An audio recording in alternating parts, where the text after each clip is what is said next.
we have a slight change in the program for the afternoon.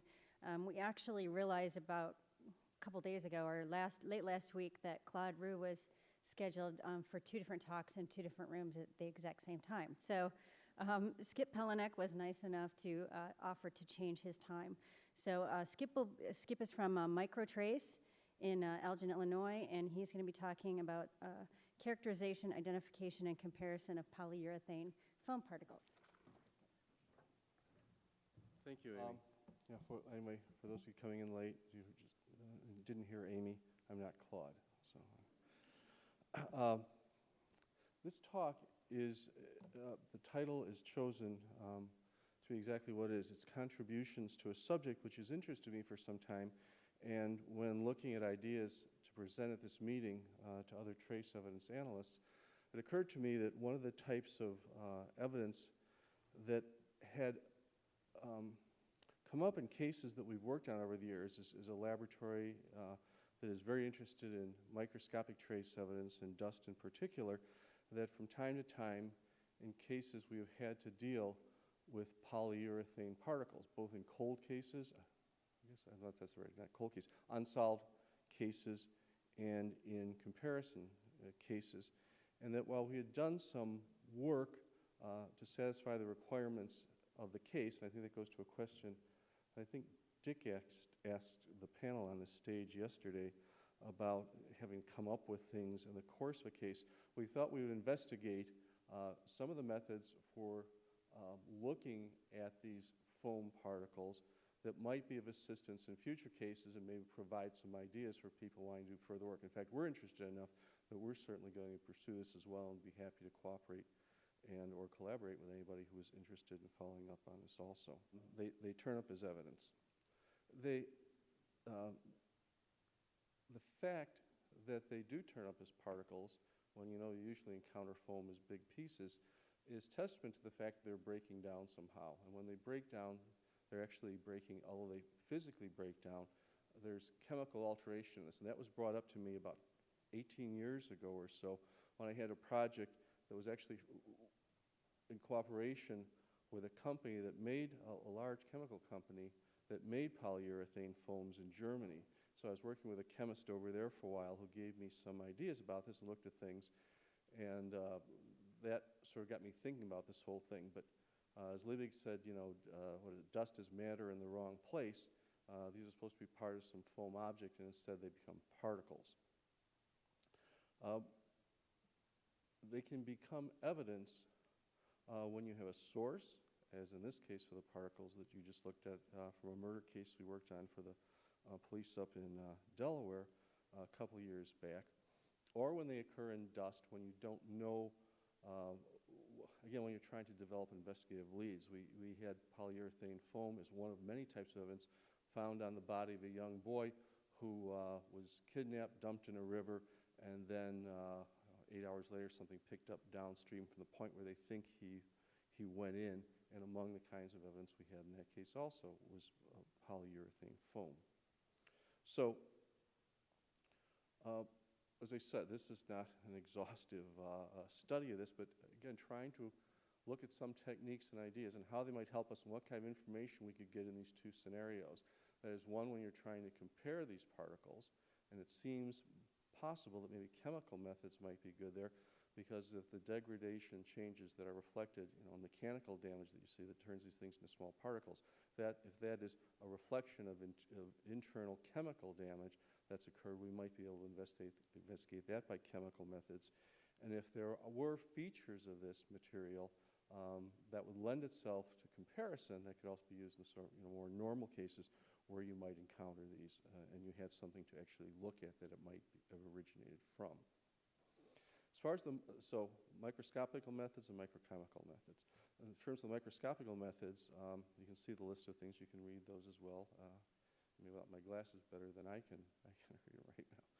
But stereomicroscopy, PLM, phase contrast, color, fluorescence, and electron microscopy with elemental analysis.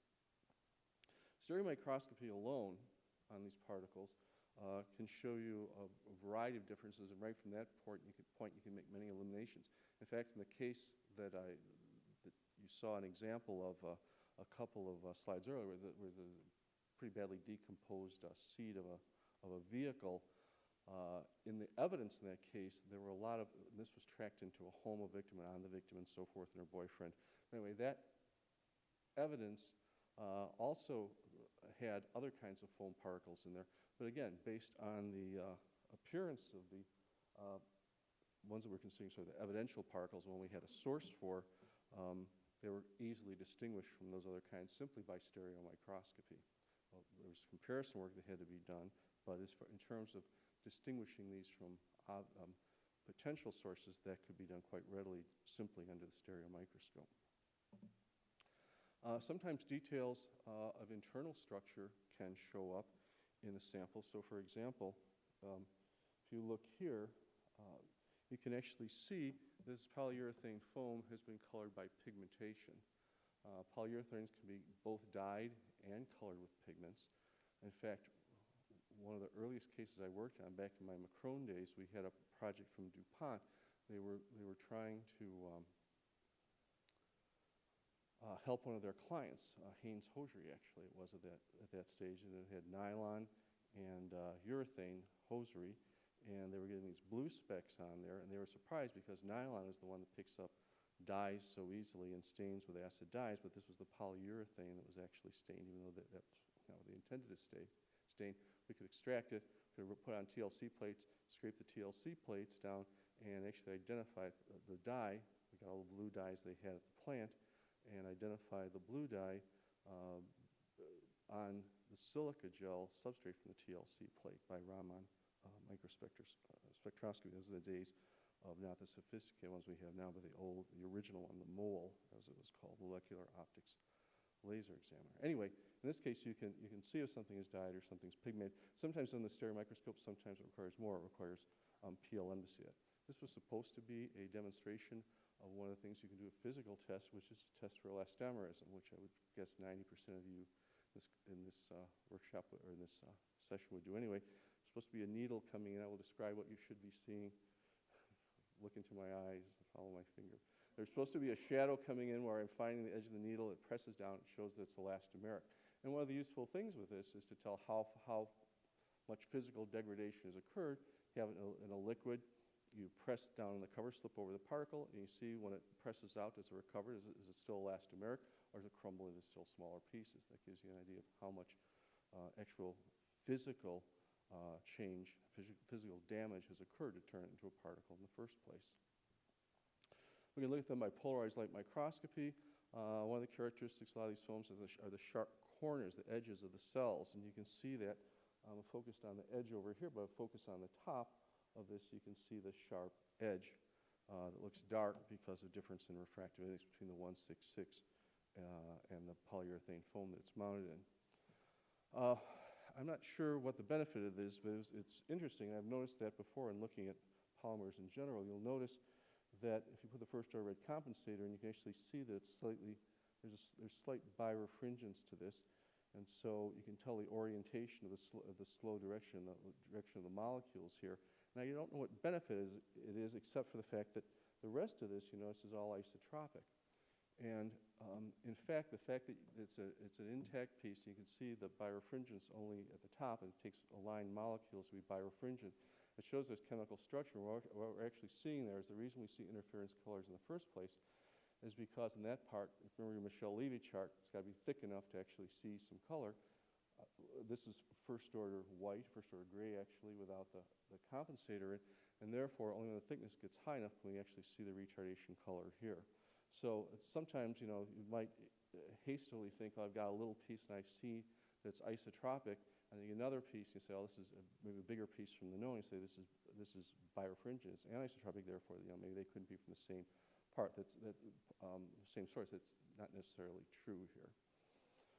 You can also, again, watch if you were to press down that with your needle, you would see the retardation change, of course, as you change the birefringence, as you change the orientation of the molecules in this elastomer. Phase contrast microscopy, I don't know that in practice it would be all that useful. I was trying to look at anything I could with regard to these things to see what we might learn. And an interesting thing is that even though I'm assuming that all these break always sort of a fracture mode. If you look down here, the right button here, you see this little thing, which is very characteristic with polymers. Everybody who works with fibers sees these on occasion. And it shows it's a fibril which is coming off the polymer. So this part actually sort of stretched and broke somehow. So everything wasn't just, certainly wasn't brittle fracture entirely, at least on this piece, that caused it to break into a particle. And again, nothing was done with these except to either take particles out of the little baggies I collected all these samples in. This is only done on about maybe 12 samples. Pick particles out, or sometimes if there weren't enough in there, I just pick it up and just go like this, and that would give me all the particles I wanted.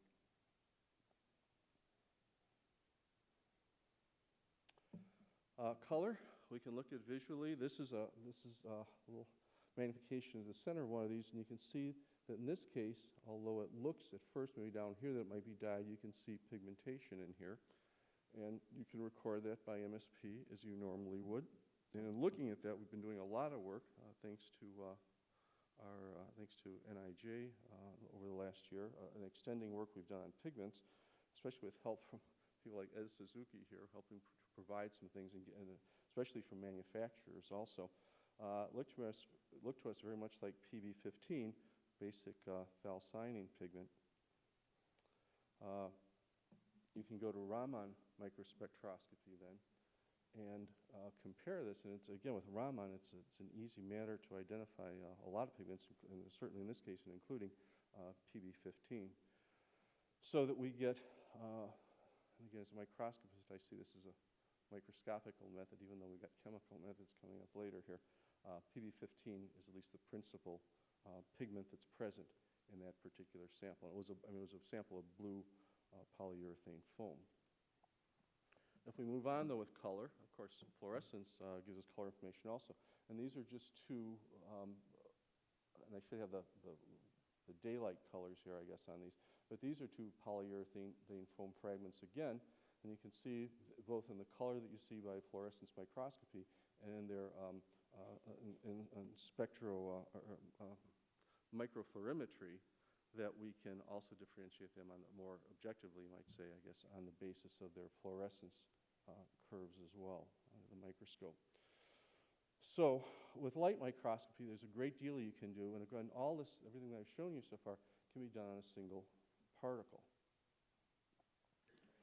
We can also look at them by SEM, and although I'm showing pictures here, that's not I didn't go into it thinking that would necessarily be the method of choice here to make distinctions, but there are some interesting things, maybe not so much related to composition, but again, the degradation phenomena that go on.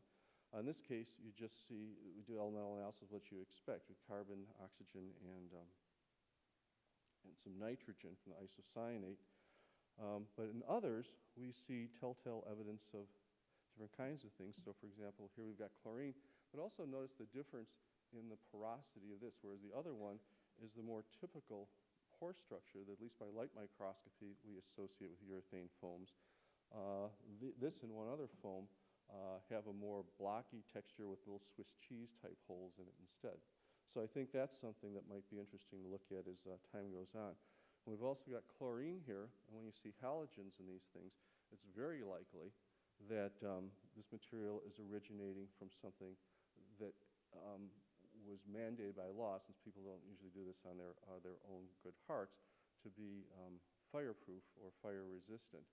And so brominated compounds and chlorinated compounds are typically used as plasticizers, just like I was thinking when Madeline was showing the electrical tape, all the antimony oxide and some of those, and how those are also used. We see those in materials for children's wear and so forth, to clothing, bed clothing and things, to prevent and make them fire retardant.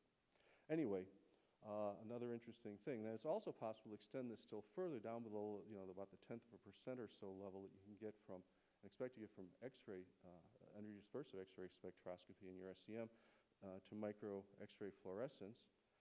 And if we look at that, we see, and these are, I'm just switching around to different kinds of samples here in that particular order because they show something of interest. And in this, you see that there's bromine in there. Again, a good indication that this particular sample was being used for, was intended to meet some flame retardancy rules. We got a bonus on this one also, as you see the zinc and copper in there. And especially zinc and on occasion copper are catalysts in urethane manufacture. So all this kind of information, in addition to providing useful chemical information to us for comparison, or excuse me, elemental information to us for comparison, may also give us useful investigative leads if we're trying to determine the source of unknown polyurethane particles to begin with. As far as microchemical methods, infrared microspectroscopy, the samples can be run neat in a compression cell if necessary, if they're still elastomeric enough. You can do extractions and you can do pyrolysis on these. You can't necessarily do all those on a very small single particle. Raman microspectroscopy, I gave you an example of that earlier for the pigment. And then certainly it would seem attractive, and it is, GCMS, for following the decomposition in chemical terms. I'm sorry, when I said for IR, pyrolysis went to GC and not to microspectrophotometry. So we'd run those neat or after extractions. So we can identify by IR, which we can't do by microscopy, if we're dealing with a polyester. We can first of all make sure it's polyurethane. Some of the foams we originally picked were styrene foams, so that didn't help us much, polystyrene. But you can identify it as a polyurethane, and then you can classify it as a polyether or a polyester, which have different applications. One of the things, if you just try and run these first, they're often filled with plasticizers of various types. So it's sometimes useful to do a micro extraction. You can do it in a micro tube. You can do it on a salt plate with capillary tubes and solvents. Easiest is in a micro capillary tube, though, on a small particle. And you can not only you get clean material to run your infrared spectrum on sort of a neat and extracted particle to look at the urethane itself, but you also then get that liquid which you can evaporate to a small drop and do infrared microspectroscopy or inject that in your GC. So we've got a typical polyester urethane here, just neat after acetone extraction, and you could use other solvents. This is just one we choose because we're using the stuff that was used for the acetone washes. It was more convenient solvent to stick on the GC column. And then the acetone extract itself, and this is foam 2, a degraded polyurethane foam. For another foam, this is a good example of a polyether type. You see the nice ether band out there. Nice and strong, gives it away. It shows it again after you've washed it with acetone. And then probably phthalate or something here. This hasn't been examined any further. Then we come to GCMS. And we investigated both extraction. And again, the only solvent we used here, although I'd suggested some others to Mark, my younger brother who's on this and who ran the GC, was just acetone was all that was used in this case. But it's interesting to look at the similarity in results between pyrolysis and extraction when you're trying to make decisions based on having a single small particle or a couple small particles that you're trying to work with. Again, you can not only identify the sort of ingredients, and those of you who pyrolyzed urethanes for one reason or another know that they unzip nicely. There's a very high efficiency of getting isocyanates from them. But remember, we're also dealing with, or at least interested in, decomposed polyurethane foams. So we're interested in seeing what other kind of breakdown products might occur. So pyrolysis could potentially, induce chemical breakdown. So it's nice to be able to do an extraction, a sort of a milder chemical process to get some of this material out and to look at it. If you look at it here, you can see isocyanates. You can see indoles and indolamines and things that represent successive breakdowns of this. And this is pyrolysis, but if you do acetone extract, you see similar kinds of material here. And then from another sample, pyrolysis, there's an acetone extract of this. And then just some other examples of other kinds of things that show up. So for example, you have styrene and different kinds of materials that show up in these. In fact, one of the things Mark found, and again, our very unscientific sample, like I said, a dozen urethanes or so, is that every time we had a cushion of some sort as one of the objects, and I think there were 3 of them, they all had pretty big styrene components to to them as well. And I don't know if that was correlated with whether they were polyesters or polyethers we were dealing with. So in summary, and I think I'm just pretty close to being on time here, there are microscopical, microchemical techniques which can be applied to these single small particles that you might encounter in your casework as bits of microscopic trace evidence. I remember at the time we were finishing up the work on the Atlanta child murders years ago, everybody in the world was interested in fibers. They thought that was the only trace there was, and all of us went around who had worked on, and others who had worked on microscopic evidence, and so wait a second, there are other things out here. There are pollen grains, and there are mineral grains, and there's all kinds of, and of course, there are polyurethane particles. The thing is, there always seems to be the trace evidence du jour syndrome that goes on, and I remember students saying too, when Quincy used to be on, many of you are old enough to remember that show, I think, they'd say, when the next day after a Quincy episode, all the police detectives and things come in, they all want us to look at something that Quincy looked at, Thursday night before or something like that. They were always looking for it. But the fact of the matter is there are all kinds of, neat and interesting things out there. And if we have at least some idea how to approach them, I hope it makes people more willing to exploit these kind of things. So in any case, microscopical methods can be used. You can identify it as urethane. You can distinguish different kinds of urethanes. Even though they're degraded, you can still tell that they're urethanes. You can even do mechanical testing on them with the use of a stout needle under the microscope. By carefully selecting your techniques, you can do as many things as you want to do on your single small particles, which might, or a particle, which may constitute your entire piece of question evidence. And as I said, finally, since the particles are typically degraded to get in that state in the first place, you can make comparisons not as you would of material that's factory fresh, but actually look at changes that have occurred in the particular use and environmental conditions which the evidence you're looking at was subjected to.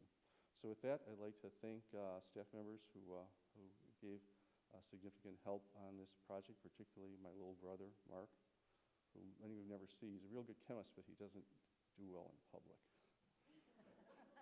Anyway, thank you all very much. And again, thanks to NIJ and the FBI for inviting myself and for all of us, for that matter, to this terrific symposium. I appreciate the opportunity to speak with you all about this.